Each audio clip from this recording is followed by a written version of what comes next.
नमस्कार बंधुगण। आज हूँ मे मास 18 तारिख रविवार। आसंतु जानिबा देश विदेश किछि टॉप टॉप खबर उपरे। ता पूर्वरु आम चैनल को नुआ आसिथिले आम चैनल को गोटे सब्सक्राइब करिवे आउ वीडियो को लाइक करिवे। आसंतु नजर पकेइबा प्रथम खबर उपरे। पाकिस्तान प्रधानमंत्री शहबाज शरीफ मे 10 तारिख सकाळे ऑपरेशन सिंदूर एक अंश भाव सेमानंक प्रमुख एयरबेस उपरे भारतर निर्दिष्ट लक्ष्यभित्तिक आक्रमण को निश्चित करिसेंति।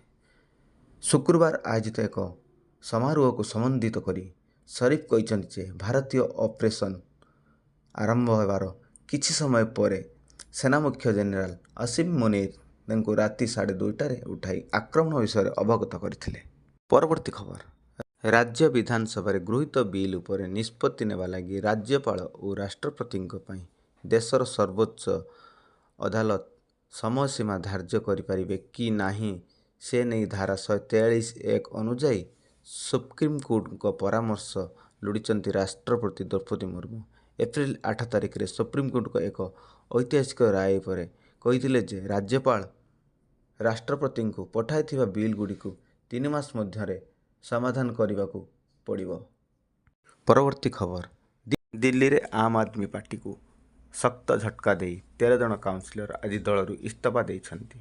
सेमाने मध्य एक नुआ दल घोषणा करिछंती। दल छाड़िथिबा ई विद्रोही नेतांक मध्यरे एमसीडी रे आप्र विरोधी दल नेता मुकेश गोयल मध्य अछंती। शनिवार गोयलଙ୍କ नेतृत्व रे काउंसिलर माने एक नुआ दल इंद्रप्रस्थ विकास पार्टी घोषणा करिछंती। चलित वर्ष होइथिबा दिल्ली विधानसभा निर्वाचन रे गोयल आदर्श नगररू आप टिकेट रे निर्वाचन लड़िथिले किंतु से हारी जाइथिले।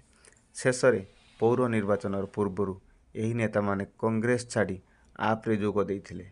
दीर्घ 25 वर्ष धरी म्युनिसिपल काउंसिलर थिबा गोयल 2021 रे कांग्रेस छाड़ी आप रे जोग देइथिले। उल्लेखयोग्य बीजेपी निमंत्रण को एमसीडीए चली जिबा परे आप नेता माने विद्रोही करिछंती।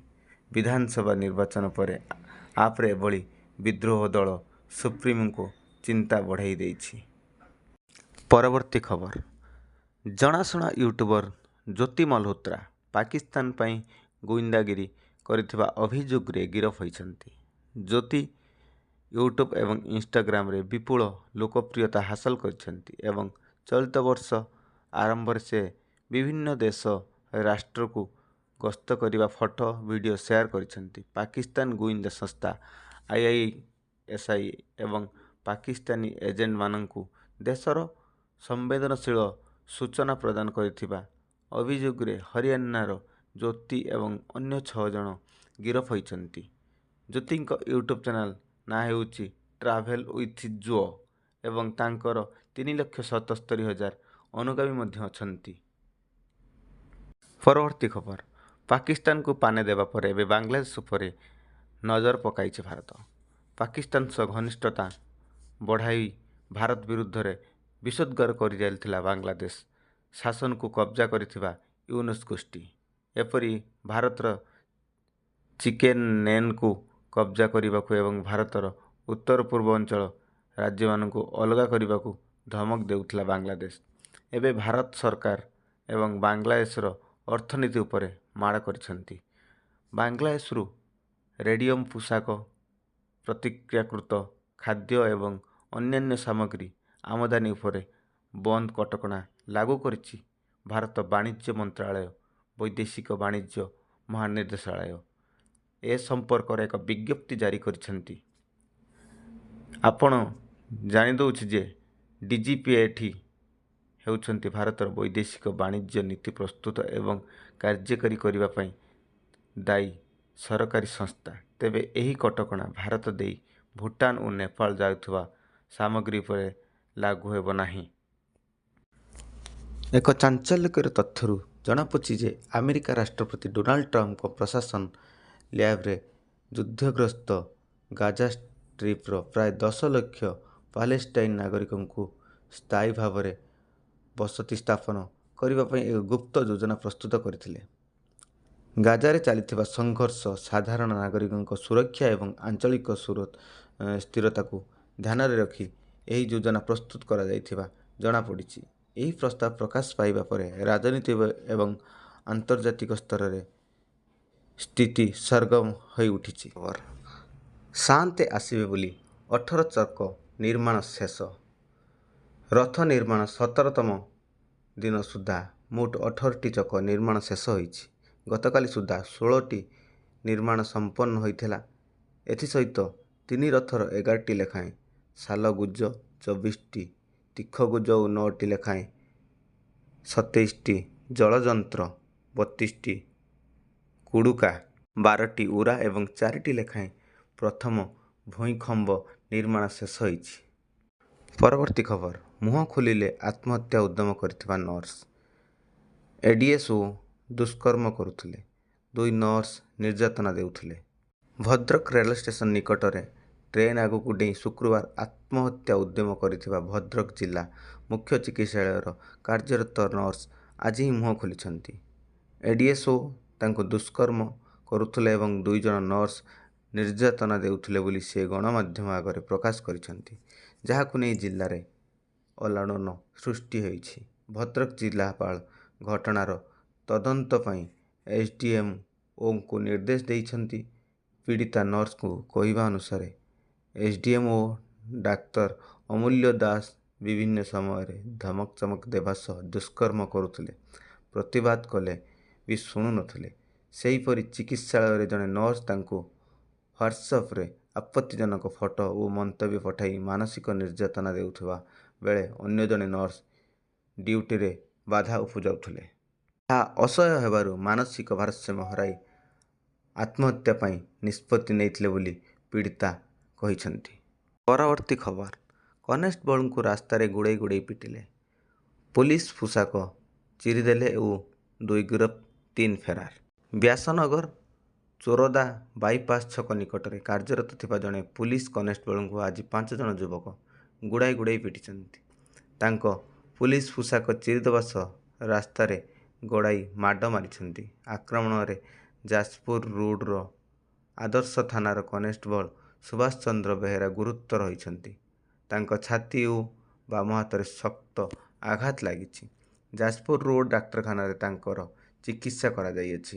ଆକ୍ରମଣକାରୀ 2 ଯୁବକଙ୍କୁ ପୁଲିସ କାବୁ କରିଥିବା ବେଳେ ଅନ୍ୟ 3 ଜଣ ଫେରାର ହୋଇଯାଇଛନ୍ତି।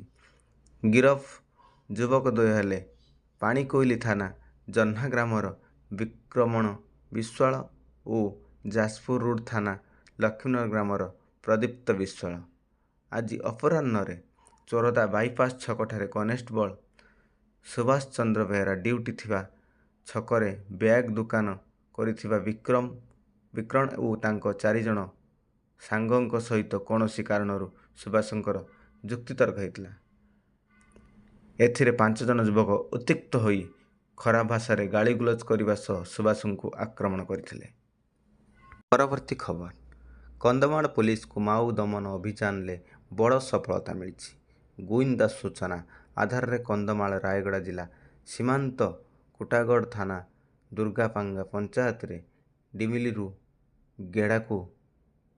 ଗେଡ଼ା ମାଝୀ ନାମକ ଜଣେ ସକ୍ରିୟ ମାଓବାଦୀକୁ ଗିରଫ କରିବାରେ ସକ୍ଷମ ହୋଇଛି। ଗିରଫ ପରେ ଗେଟେଡ଼ାଠାରେ ପୁଲିସ ମାଓବାଦୀଙ୍କ ଗତିବିଧି ସମ୍ପର୍କିତ ବହୁ ତଥ୍ୟ ହାସଲ କରିଛି। ଗିରଫ ଗେଟେଡ଼ା ବାଘୁନା ଡିଭିଜନାଲ କମିଟିର ସଦସ୍ୟଙ୍କୁ ଜଙ୍ଗଲରେ ରାସ୍ତାରେ ଦେଖାଇବା, ଖାଦ୍ୟ ଯୋଗାଣ ଓ ଠିକଣା ଜାଗାରେ ପହଞ୍ଚାଇବାରେ ସହାୟତା କରୁଥିଲା ବୋଲି ପୁଲିସ ଜାଣିବାକୁ ପାଇଥିଲା। ବ୍ୟାପକ ସୁରକ୍ଷା ବଳୟରେ ଗିରଫ ଗେଟେଡ଼ାକୁ କୁଟଗଡ଼ ପ୍ରଥମ ଶ୍ରେଣୀ ବିଚାର ବିଭାଗୀୟ ଅଦାଲତରେ ହାଜର କରିବାରେ ଜେଲ୍ ହାଜତକୁ ପଠାଇ ଦିଆଯାଇଥିବା ଜଣାପଡ଼ିଛି। ପରବର୍ତ୍ତୀ ଖବର। କିଛି ମାସ ତଳେ ପିଆଜ, ଅଦା, ରସୁଣ ଦର ମହଙ୍ଗା ଥିଲା। ଏବେ ପୂର୍ବ ତୁଳନାରେ ଏସବୁର ଦର କମିଛି। ରସୁଣ କେଜି 400 ଟଙ୍କାରୁ ଖସି 100 ଟଙ୍କାରେ ପହଞ୍ଚିଛି। ଅଦା ପୂର୍ବରୁ କେଜି 250 ଟଙ୍କାରେ ବିକ୍ରି ହେଉଥିଲା, ଏବେ କେଜି 70। ପିଆଜ 25, ଆଳୁ 20 ଟଙ୍କାରେ ବିକ୍ରି ହେଉଛି। ହେଲେ ହାଣ୍ଡିଶାଳରେ ମହଙ୍ଗା ମାଡ଼ ପ୍ରଭାବ କମିନି। ଏଥିପାଇଁ ଯେ ଇତିମଧ୍ୟରେ ଅଟା, ସୁଜି, ମଇଦା, ଚିନି, ଜିରା, ଫୁଟଣ, ନଡ଼ିଆ ତେଲ ଦାମ ହଠାତ୍ ବଢ଼ିଯାଇଛି। ଖାଉଟିଙ୍କୁ ଏସବୁ ଢେର ବାଧୁଛି। 2 ସପ୍ତାହ ତଳେ ବଜାରରେ ନଡ଼ିଆ ତେଲ 200 mlକୁ ଥିଲା 70 ଟଙ୍କା, ଏବେ ତା'ର 90 ଟଙ୍କାକୁ ବଢ଼ିଛି, ଅର୍ଥାତ୍ ଲିଟର ପିଛା ବୃଦ୍ଧି ପାଇଛି 100 ଟଙ୍କା। ନଡ଼ିଆ ଉତ୍ପାଦନରେ ଓଡ଼ିଶା ଦେଶର ଅନ୍ୟତମ ଅଗ୍ରଣୀ ରାଜ୍ୟ, ଏଣୁ ଏଠାରେ ନଡ଼ିଆ ତେଲ ଦରର ମହଙ୍ଗା ହେବା ସ୍ୱାଭାବିକ ଭାବେ ଲୋକଙ୍କୁ ବାଧୁଛି। ସେହିଭଳି ସୋରିଷ ତେଲ ଦାମ ଲିଟର 155ରୁ ବଢ଼ି 165 ଟଙ୍କା ହୋଇଛି। ରିଫାଇନ୍ ତେଲ 10 ଟଙ୍କା ବଢ଼ି 170 ଟଙ୍କା ହୋଇଛି। ବଜାରରେ ବିଭିନ୍ନ ମସଲା ଦାମ ଉଚ୍ଚା ରହିଛି। ଜିରା 100 ଗ୍ରାମକୁ 40 ଟଙ୍କା, ସପ୍ତାହରେ ଏହା 50 ଟଙ୍କାରେ ବିକ୍ରି ହେଉଛି। ନୂଆ ମାଲରେ 100 ଗ୍ରାମ ଦାମ 70 ଟଙ୍କା ହେଲାଣି, ଅର୍ଥାତ୍ 2 ଦିନ ମଧ୍ୟରେ ଖାଉଟି ଜିରା 100 ଗ୍ରାମ ଉପରେ ଆହୁରି 20 ଟଙ୍କା ଅଧିକ ଗଣିବା। ଫୁଟଣ ଦାମ 100 ଗ୍ରାମରେ 10 ଟଙ୍କା ବଢ଼ିଯାଇଛି। ପରବର୍ତ୍ତୀ ଖବର, କଂଗ୍ରେସ ନିଜର ନୂଆ ଟିମ୍ ଗଠନ କରିଛି। ଭକ୍ତଚରଣ ଦାସଙ୍କୁ ଗତ ଫେବୃଆରୀରେ ଓଡ଼ିଶା ପ୍ରଦେଶ କଂଗ୍ରେସ କମିଟି ପିସିସିର ଅଧ୍ୟକ୍ଷ କରାଯିବା ପରେ ଏବେ ଅନ୍ୟ ପଦ ପାଇଁ ଏଆଇସିସି ଅଧିକାରୀ ନିଯୁକ୍ତି କରିଛି।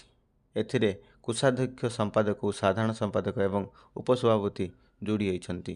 ସିଦ୍ଧାର୍ଥ ସୌରଭ ଦାସଙ୍କୁ ଦଳ କୋଷାଧ୍ୟକ୍ଷ ଦାୟିତ୍ୱ ଦେଇଥିବା ବେଳେ ବରିଷ୍ଠ ନେତା ତଥା ଜୟପୁରର ବିଧାୟକ ତାରା ପ୍ରସାଦ ବାହିନୀପତିଙ୍କୁ ଉପସଭାପତି କରିଛନ୍ତି।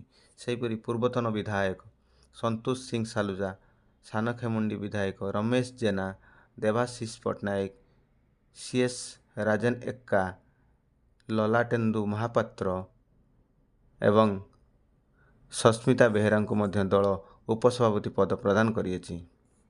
ସେହିପରି 10 ଜଣଙ୍କୁ ସାଧାରଣ ସମ୍ପାଦକ ଓ 12 ଜଣଙ୍କୁ ସମ୍ପାଦକ ଭାବେ ଦଳ ନିଯୁକ୍ତି ଦେଇଛି। ସତ୍ୟଜିତ ଗମାଙ୍ଗଙ୍କୁ ସୋସିଆଲ ମିଡ଼ିଆ ଅଧ୍ୟକ୍ଷ କରିଥିବା ବେଳେ ସନ୍ତୋଷ ପ୍ରଧାନଙ୍କୁ ଉପାଧ୍ୟକ୍ଷ କରିଛି।